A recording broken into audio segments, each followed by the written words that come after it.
Bismillah wassalatu wassalamu ala Rasulillah wa la haula wa la quwwata illa billah. Amma ba'd. Jemaah al-muhajirin yang dirahmati Allah Subhanahu wa taala. Bersyukur kepada Allah Subhanahu wa taala, Allah sampai saat ini, sampai detik ini masih memberikan kesempatan, masih memberikan umur yang panjang kepada kita untuk senantiasa melaksanakan ketaatan kepada Allah Subhanahu wa taala. Jadi kita melaksanakan sholat Isya berjamaah yang dilangsungkan atau dilanjutkan dengan sholat Qiyamul Ramadan, yakni tarawih. Mudah-mudahan amal ibadah kita selama di bulan puasa ini dicatat oleh Allah Subhanahu wa taala sebagai amal soleh kita untuk bekal kelak pulang kita menghadap Allah Subhanahu wa taala. Hadirin sidang salat tarawih rahimakumullah.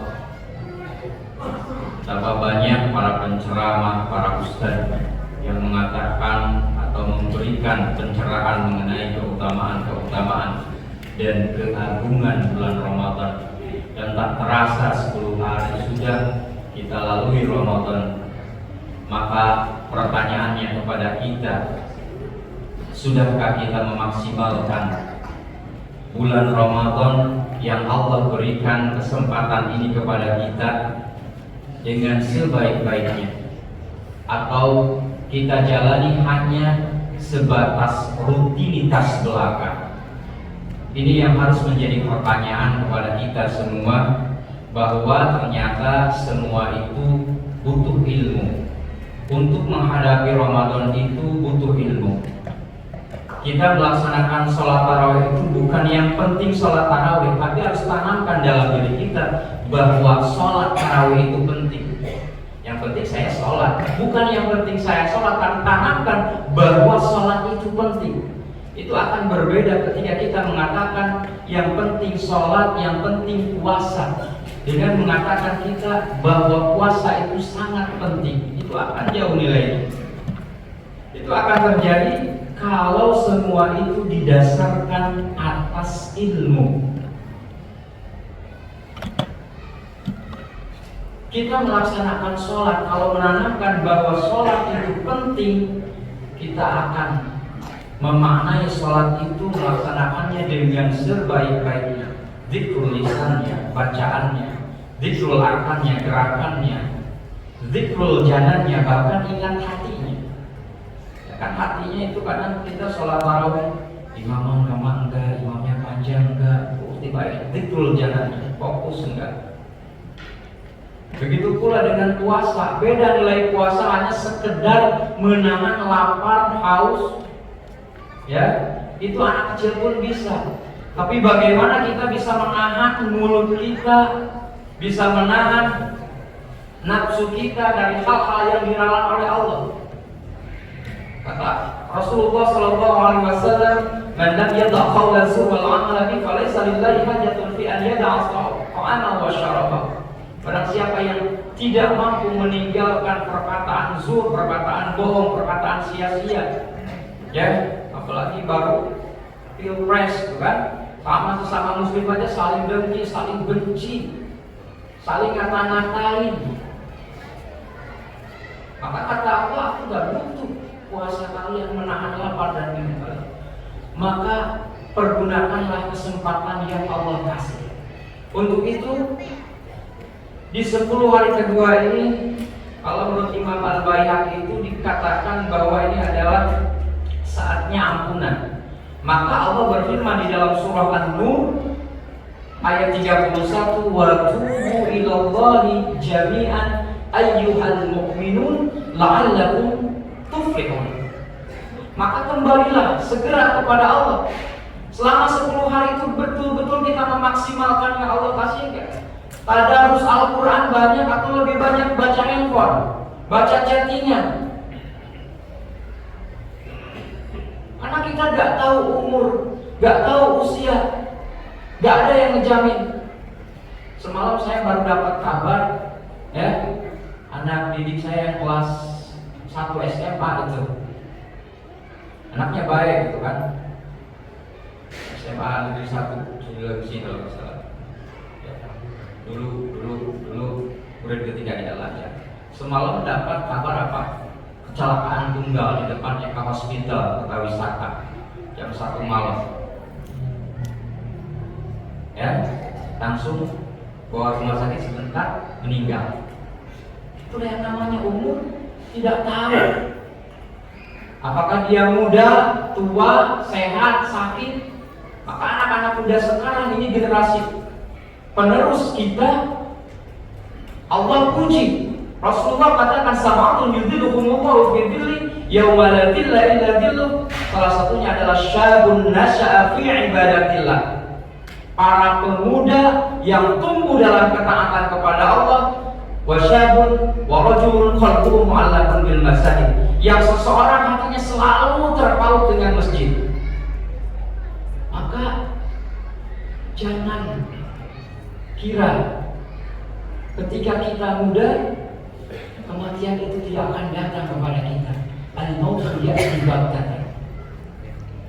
Untuk itu hadirin sidang tarawih rahimakumullah, jadikan kesempatan yang Allah kasih dengan sebaik-baiknya. Sholat kita perbarui dari sekarang. Jangan sholat asal-asalan, jangan asal sholat, tapi pelajari ilmunya. Bagaimana supaya sholat itu menjadi pertolongan kita, bagaimana supaya sholat itu menjauhkan kita dari perbuatan keji dan munkar. Bacaan Al-Quran kita perbarui. Walaupun orang-orang yang terbata-bata, walladzi yaqra'ul Qur'ana wa yatafa'ata wa huwa 'alaihi syak walau ajrani, walaupun dapat 2 pahala dan di bulan Ramadan ini dilipat gandakan, tapi kita ada kesempatan waktu untuk belajar. Jangan saya udah tua, saya udah sepuh. Jangan. Belajar Al-Quran. Bagaimana Al-Quran itu bisa menjadi syifa, bisa menjadi obat bagi setiap masalah-masalah yang kita hadapi.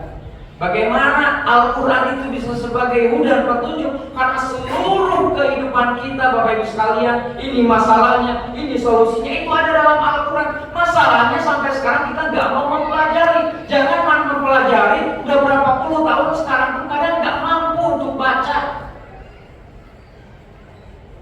Simpel caranya, bawa Quran, buka, baca.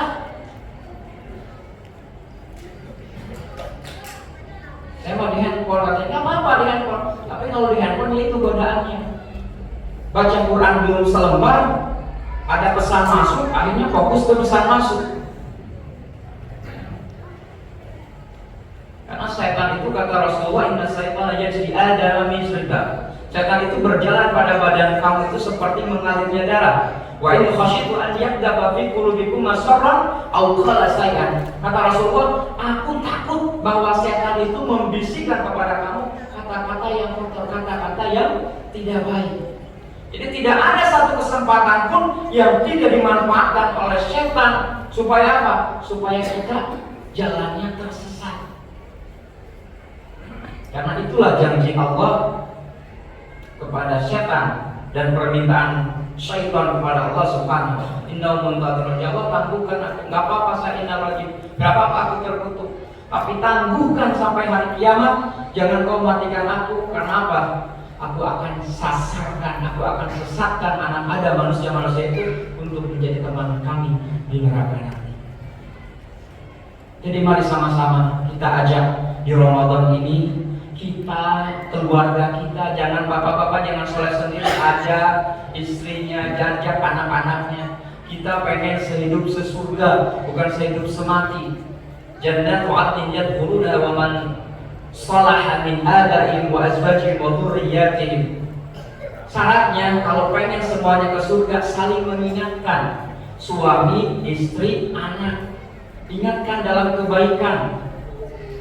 Kalau misalkan suami kita belum bangun, istri bangunkan untuk sholat malam. Begitu pula sebaliknya, jangan bapaknya sholat sendiri, sholat malam, istrinya, anaknya dibiarin tidur pulas. Kadang sholat subuh pun bapaknya, ayo bangun, nanti sekolah kesiangan. Bukan ditanya sholat kesiangan, tapi takut sekolah kesiangan. Jangan sampai menjadi ayah-ayah yang gagal, karena suatu saat kita akan dipertanggungjawabkan di hadapan Allah demi Allah. kita akan dipertanggungjawabkan di hadapan Allah. Hadirin sidang tarawih rahimakumullah. Mudah-mudahan apa yang saya sampaikan bermanfaat.